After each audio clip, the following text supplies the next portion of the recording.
जब दुनिया चुनौतियों दर चुनौतियों से जूझ रही है, तब भारत जैसे ऊर्जावान और सृजनशील देश का दौरा बेहद प्रभावशाली है। ये कहना है दुनिया के जाने माने उद्योगपति और समाजसेवी बिल गेट्स का। गेट्स फाउंडेशन के मुखिया कोविड महामारी के बाद पहली बार भारत आए।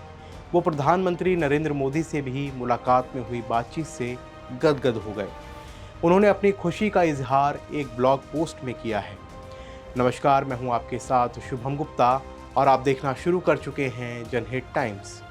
बिल गेट्स ने भारत में तकनीक के क्षेत्र में हो रहे एक से बढ़कर एक इनोवेशन और सरकार की कल्याणकारी योजनाओं को दुनिया भर के लिए प्रेरणादायी करार दिया है।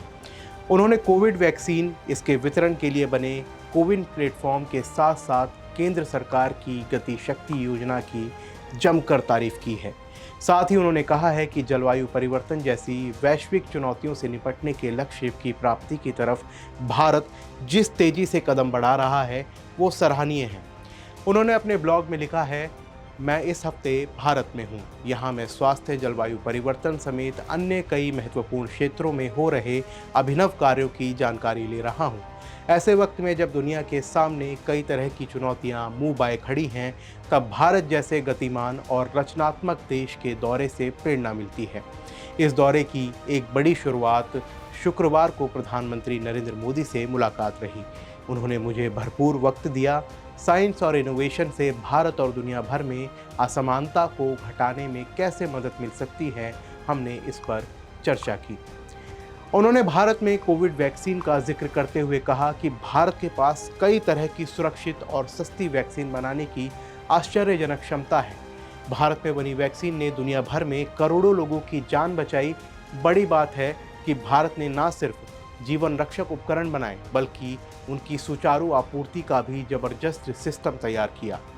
कोविन प्लेटफॉर्म की तारीफ करते हुए गेट्स ने कहा कि घर बैठे वैक्सीन बुक करने और सर्टिफिकेट पाने की सुविधा वाला कोविन प्लेटफॉर्म शानदार है। उन्होंने अपने ब्लॉग में लिखा कि प्रधानमंत्री मोदी को लगता है कि कोविन दुनिया भर के लिए एक मॉडल साबित हो सकता है और मैं भी उनसे सहमत हूँ। बिल गेट्स ने कोविड महामारी के दौरान गरीब और जरूरतमंद आबादी को मोदी सरकार की मददगारी योजनाओं से खुद को भी काफ़ी प्रभावित बताया है। उन्होंने कहा है कि जिस तरह भारत में 30 करोड़ लोगों के खाते में पैसे डाले गए, वो हैरतअंगेज़ है। यह आधार कार्ड और डिजिटल बैंकिंग के लिए इनोवेटिव प्लेटफॉर्म तैयार करने के कारण संभव हो सका है। उन्होंने गति शक्ति योजना को एक मिसाल बताया। साथ ही उन्होंने कहा कि सरकार कैसे बेहतर काम कर सकती है। इसका एक उदाहरण गति शक्ति प्रोग्राम है, जिसके तहत केंद्र सरकार के 16 मंत्रालय एक प्लेटफॉर्म पर आ गए हैं। इससे इंफ्रास्ट्रक्चर प्रोजेक्ट की प्लानिंग और उसके निर्माण में तेज़ी तो आई ही है, भारतीय वैज्ञानिकों और इंजीनियरों के काम भी गति पकड़ चुके हैं।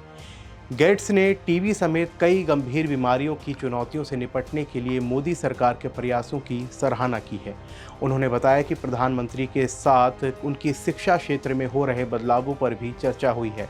साथ ही उन्होंने बताया कि क्लाइमेट चेंज पर बातचीत के दौरान मैं आश्वस्त हो गया कि भारत इस दिशा में तेज़ी से कदम बढ़ा रहा है।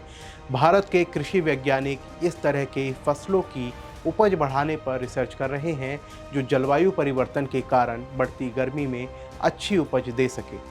उन्होंने कहा कि प्रधानमंत्री मोदी ने मोटे अनाज की खेती पर बल दिया है। मैंने भी महिला एवं बाल विकास मंत्रालय की 2 महिलाओं की तरफ से आयोजित गोद भराई समारोह में खिचड़ी खाई, जो लाजवाब थी। बिल गेट्स ने कहा कि प्रधानमंत्री मोदी से बातचीत के बाद स्वास्थ्य, विकास और जलवायु के क्षेत्र में भारत की प्रगति को लेकर जितना आशावान हो गया, उतना पहले नहीं था। भारत ये साबित कर रहा है कि इनोवेशन में निवेश से क्या क्या संभव नहीं है। उन्होंने अपने ब्लॉग में लिखा, मुझे उम्मीद है कि भारत की ये प्रगति जारी रहेगी और ये देश पूरी दुनिया के साथ अपने इनोवेशन को साझा करता रहेगा। मुझे खुशी है कि गेट्स फाउंडेशन इस सफ़र का हिस्सा है। ध्यान रहे कि गेट्स फाउंडेशन दुनिया भर में कल्याणकारी योजनाओं को धरातल पर उतारने में सरकारों की मदद करती है। ये वैश्विक नीतियां बनाने में अंतर्राष्ट्रीय संस्थाओं के साथ भी शरीक होती है। अभी के लिए फ़िलहाल इस रिपोर्ट में बस इतना ही। देश और दुनिया की तमाम खबरों में बने रहने के लिए देखते रहिए जनहित टाइम्स। जय हिंद।